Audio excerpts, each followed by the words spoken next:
essa é a notícia que todo mundo estava esperando e o péssimo presente de Natal para o Sérgio Pérez. Eu fico com pena do cara porque ele foi demitido antes do Natal. Acho que ninguém deveria receber carta de demissão nesse período do ano. Mas enfim, temos aqui, já como breaking news, a notícia que todos esperavam. Enfim, Sérgio Pérez está fora da Red Bull. A Red Bull oficializou a demissão do Sérgio Pérez para 2025 e o argumento para a demissão é o desempenho ruim do piloto em 2024. Mas nesse vídeo quero comentar essa notícia e quero dar um toque de humor. Por que que Sérgio Pérez finalmente foi demitido da Red Bull? Eu sou Eduardo Moreira e esses são os meus 2 centavos sobre a demissão de Sérgio Pérez e, ao que tudo indica, o fim da jornada de Pérez na principal categoria de automobilismo. Vamos lá, motorsport.com. A novela entre Sérgio Pérez e a Red Bull chegou ao fim. A equipe confirmou oficialmente o fim da parceria com o mexicano.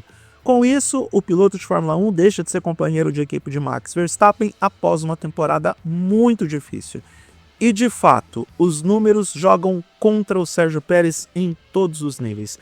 Ele não só teve resultados ruins, como foram fazer um levantamento de número de pódios que ele teve, não só foram poucos, como o último pódio que ele teve na temporada foi no GP da China, a 5ª etapa de 24.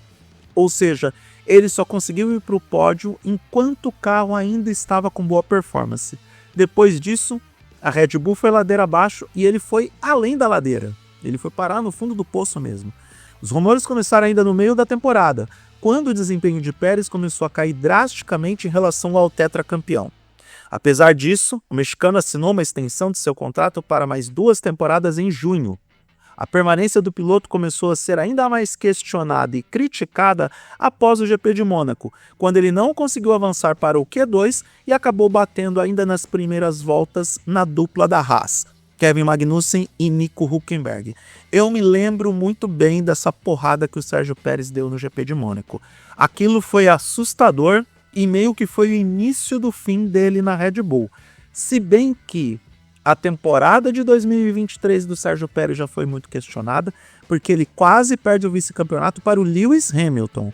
Então tudo o que aconteceu em 2024 é uma sequência disso, e voltando em retrospectiva, que é o único caminho que você pode fazer quando você vai para uma retrospectiva, olhando para aquela batida de Mônaco, ali acendeu o sinal de alerta de vez para a permanência do Sérgio Pérez na Red Bull, ou melhor, para a saída do Pérez da Red Bull, porque depois daquilo estava começando a ficar difícil defender a sua permanência na equipe.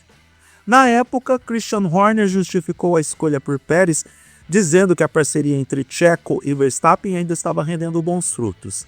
Naquele momento, o mexicano era o 5º colocado no campeonato, enquanto o holandês liderava a tabela de classificação.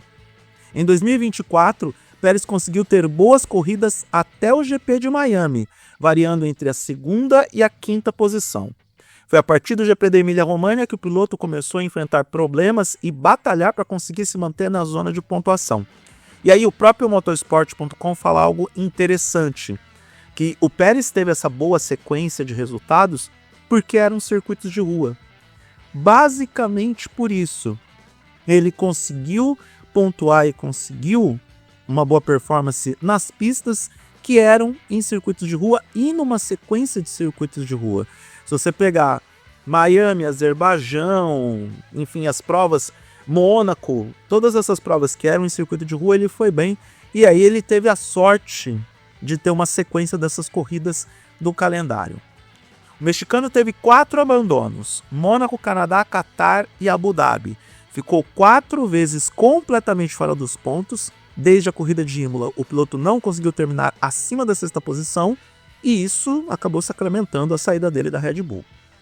Aí ele tem um comunicado, sobre o anúncio da saída dele, abre aspas: "Estou imensamente grato pelos últimos 4 anos com a Red Bull e pela oportunidade de competir com uma equipe incrível. Pilotar para a Red Bull foi uma experiência inesquecível e sempre guardarei com caminho os sucessos que conquistamos juntos." Fecha aspas. Aí voltamos para as aspas aqui, sempre o Sérgio Pérez falando, abre aspas: Quebramos recordes, atingimos marcos notáveis e tive o privilégio de conhecer tantas pessoas incríveis ao longo do caminho. Um grande obrigado a cada pessoa da equipe, desde a gestão, engenheiros e mecânicos, catering, hospitalidade, cozinha, marketing, comunicações, até todos em Milton Keynes. Desejo a todos o melhor para o futuro. Também foi uma honra correr ao lado de Max como companheiro de equipe todos esses anos e compartilhar nosso sucesso. Um agradecimento especial aos fãs ao redor do mundo e especialmente aos fãs mexicanos pelo apoio inabalável todos os dias. Nos encontraremos novamente em breve. E lembre-se, nunca desistam. Finalizou o nosso amigo Sérgio Pérez. E aqui o Motorsport expande para um comparativo entre o Pérez e o Verstappen ao longo da temporada de 2024, o que chega a ser uma covardia, porque é óbvio que não só o Verstappen mostrou um desempenho melhor, como também o próprio Sérgio Pérez ficou aquém do esperado para um carro da Red Bull que, mesmo não sendo mais o principal carro do grid, ele ainda entregava desempenho justamente por causa do Verstappen. Ou o Verstappen tirava leite de pedra desse carro e o Sérgio Pérez não conseguiu ter nenhum tipo de adaptação proativa em relação à Red Bull. Fato é que, na minha modesta opinião, o melhor ano do Sérgio Pérez na Red Bull foi 2021. E não foi por causa da atuação como ministro da Defesa em Abu Dhabi. Foi porque o carro de 2022 para frente estava totalmente voltado para o modo de direção do Max Verstappen. Todo mundo sabe disso, Adrian Newey deixou isso claro, todo mundo que entende de Fórmula 1 sabia disso também. O próprio Sérgio Pérez sabia que o carro da Red Bull de 2022 para frente não foi pensado para o modo de direção dele e ele teve também que tirar os seus leites de pedra para poder entregar performance. Foi vice-campeão em 2023 porque o carro era excepcional. Porém, ele sofreu em relação ao Hamilton em um ano, sofreu em relação ao Leclerc em outro ano.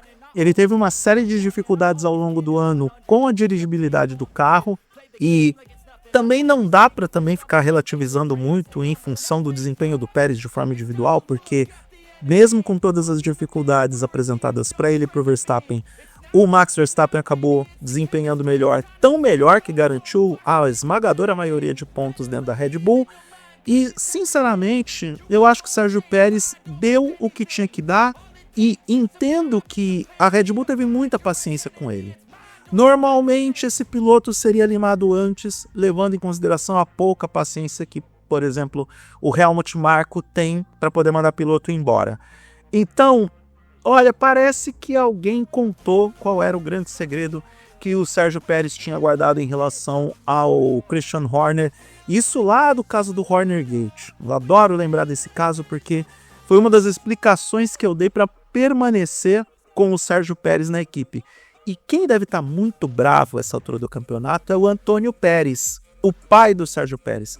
Porque ele falou demais na mídia, falou demais para a mídia mexicana, falou demais para a mídia estrangeira, brigou com o Nico Rosberg, que era comentarista de um dos periódicos, e olha qual foi o primeiro veículo que deu, por antecipação, a demissão do Pérez. Justamente o mesmo veículo do Nico Rosberg.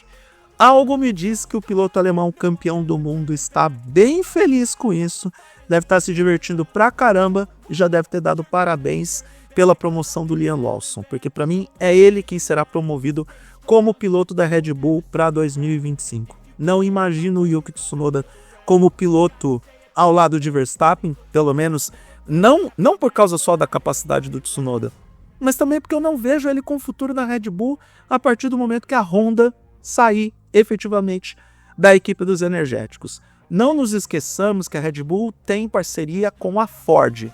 Em 2026, quando a Red Bull Powertrains contar com o suporte técnico da Ford, a mesma Honda vai para a Aston Martin. E aí, com todo respeito ao Tsunoda, ele vira passado na Red Bull.